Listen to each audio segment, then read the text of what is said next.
Has it impacted on your professional work in any way? It's that sort of thing about vulnerability coming from the idea of being wounded. That it's like, cut me, I bleed. So I felt sort of more anxious. I felt more vulnerable, particularly as I got into some sort of professional fights. Professional fight in the UK. I'm here, but get into a professional fight in a new country. It's a little bit more edgy. Yeah.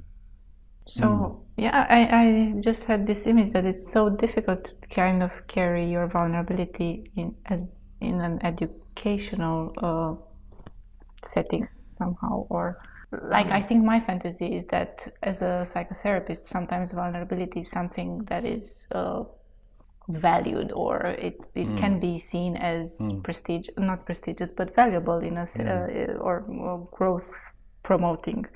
But I think I'm wondering if it's the same in an educational context.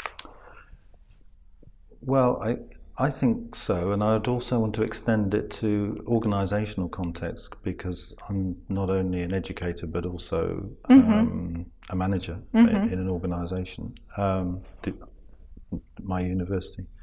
As an educationalist, I think that vulnerability is good. I was thinking about a point that I think Giles made in this interview in the same series. In his interview, your interview of him in the same series, and he said something about not knowing. Being one of the things he does is that he says what he doesn't know.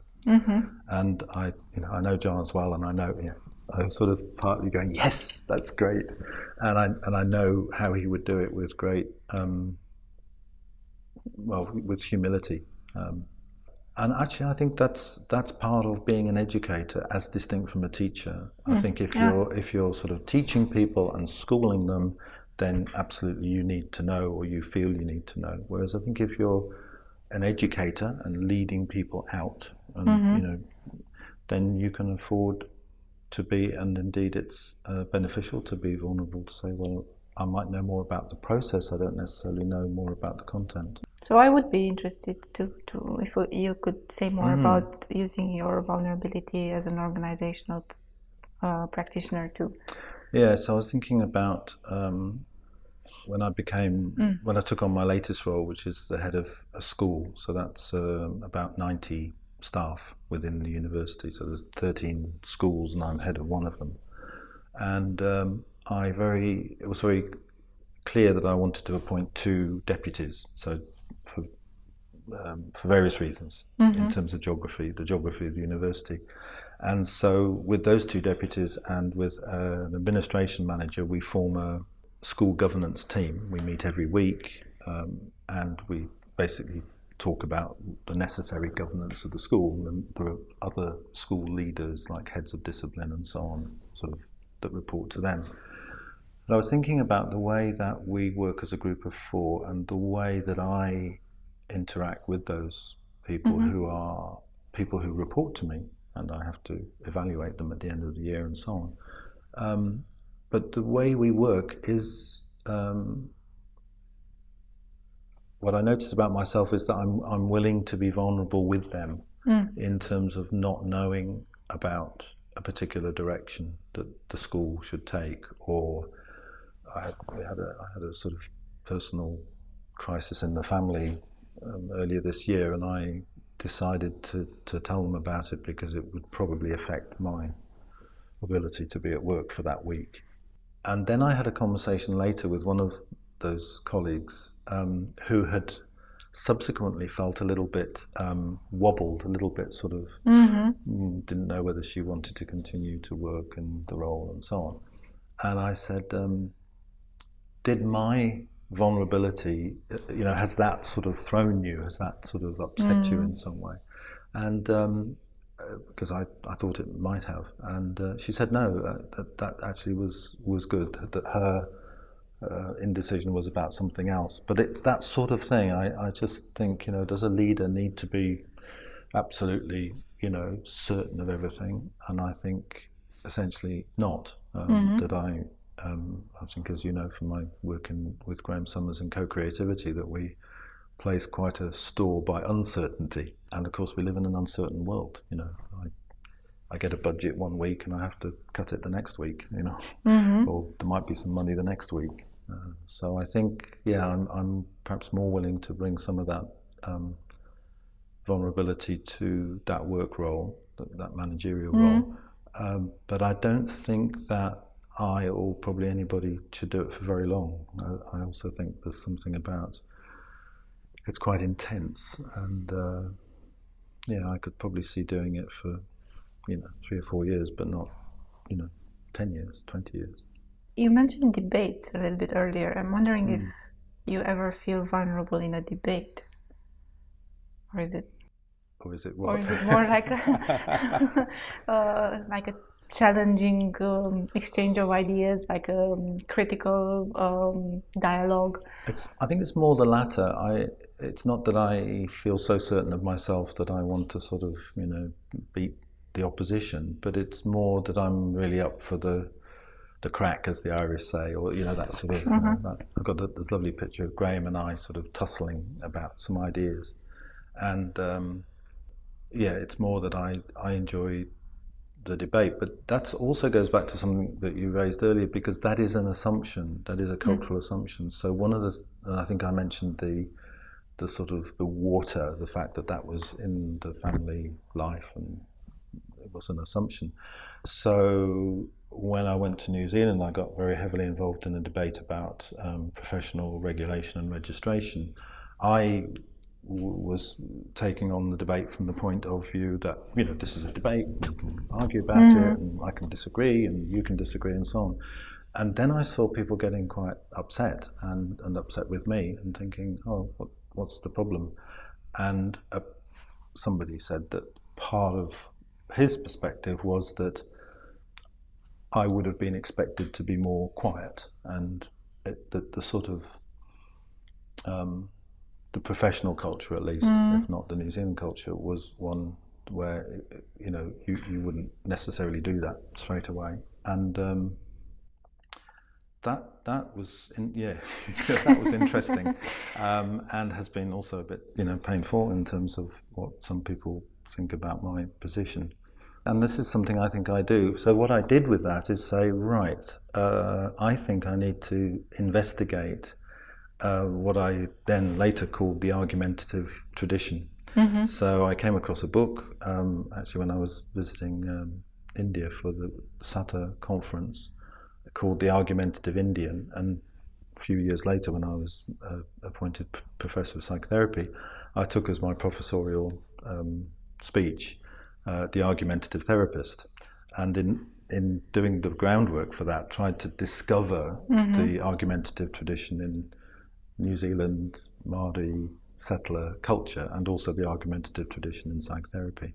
So I suppose that's sort of an interesting, another part of the answer to one of your first questions about my writing, is that I sort of get in there, and if I get confronted or challenged, or something goes wrong, or I'm curious about something, I sort of say, okay, so that's the next bit of work to do. And I think I found that at times a bit disappointing in transactional analysis, that there's a sort of apparent freedom, to autonomy, to express yourself.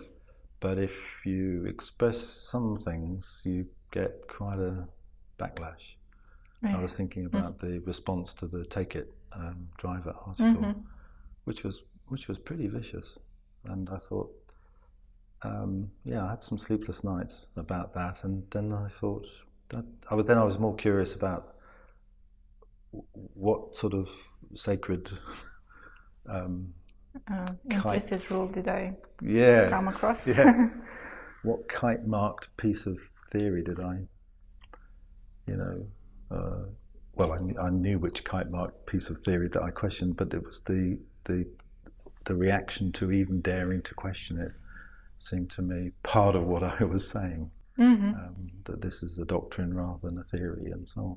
I'm interested in what you're saying about maybe there being something more implicit in the cultural history of TA about a sort of maybe hesitance or like debating being maybe forbidden or questioning something someone says being not being entirely okay.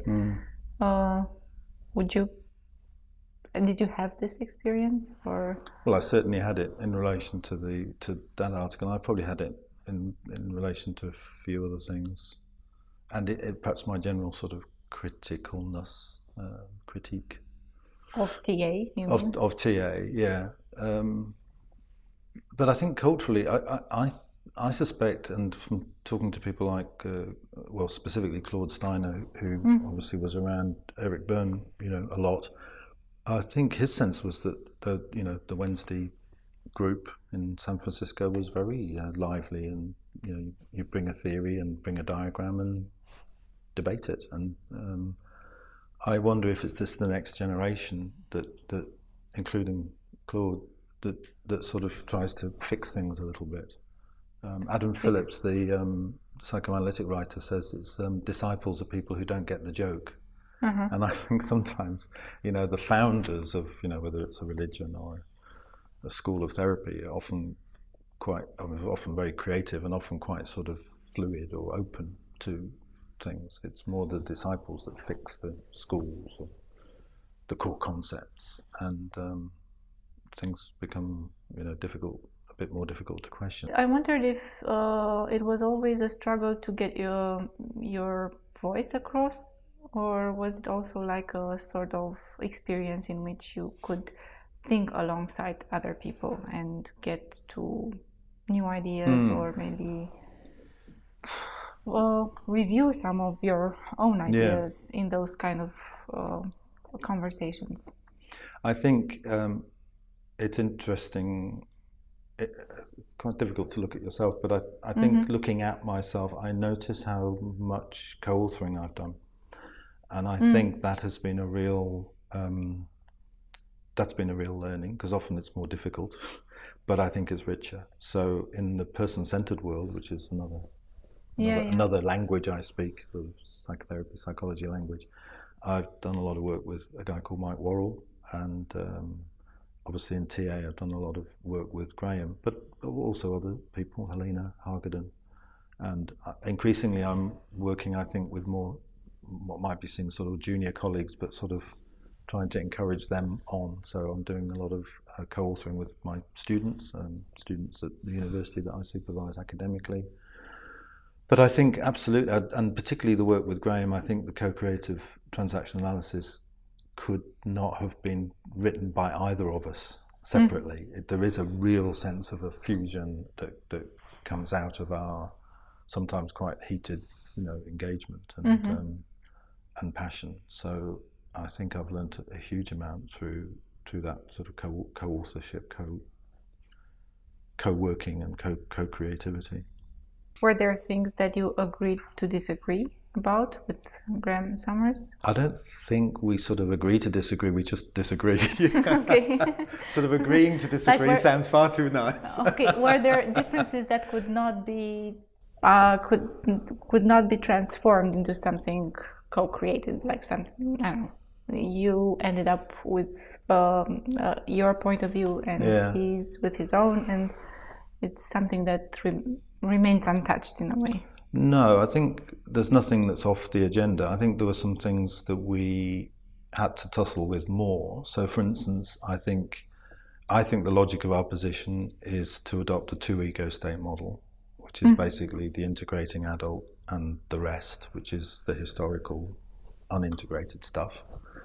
And he generally thought that, and this is back in 1998 when we were preparing and writing the article that was published in 2000, he thought that was a push too far and that we should retain the sort of strength of the three ego state model, and it was almost it was too mind-blowing.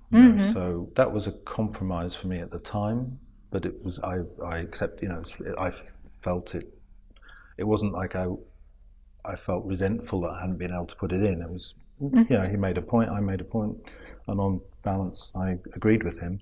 And I came back to it 14 years later and put it in the book. So that's the sort of yeah, it wasn't about there was a no go area or something.